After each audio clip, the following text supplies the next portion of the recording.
கர்த்தர் தருகிற வார்த்தை, இதோ தத்தளிப்பின் பாத்திரத்தை உன் கையிலிருந்து நீக்கி போடுகிறேன். கரங்களை உயர்த்தி ஹல்லேலூயா சொல்லுவோம். தத்தளிப்பு அப்படிங்கிறதுக்கு சரியான அர்த்தம் என்ன அப்படின்னா, இந்த சீஷர்கள் இயேசு இல்லாம கடல்ல போவாங்க.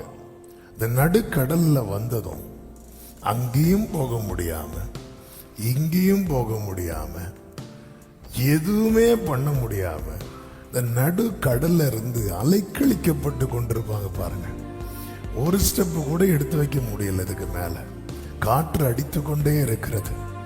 ஆமென். இந்த சூழ்நிலை ரொம்ப தூரம் நம்முடைய வாழ்க்கையில பயணித்து வந்தது போல நமக்கு ஒரு ஃபீல் இருக்கும்.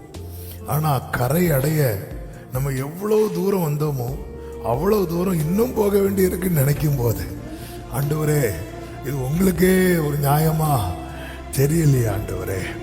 சில நேரத்தில் நம்ம சிறுமைப்படுகிறது, நம்ம சோர்ந்து போகிறது.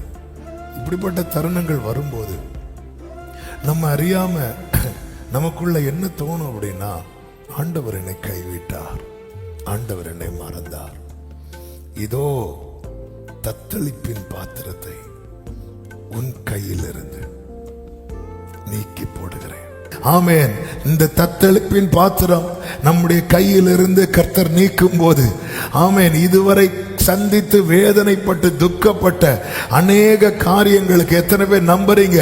இந்த ஜூன் மாதத்துல கர்த்தர் இந்த வார்த்தையை தந்திருக்கிறார் என்றால், அநேக வேதனையான காரியங்களுக்கு கர்த்தர் முற்றுப்புள்ளி வைக்க போகிறார். நம்புறவங்க நல்ல கரங்களை தட்டி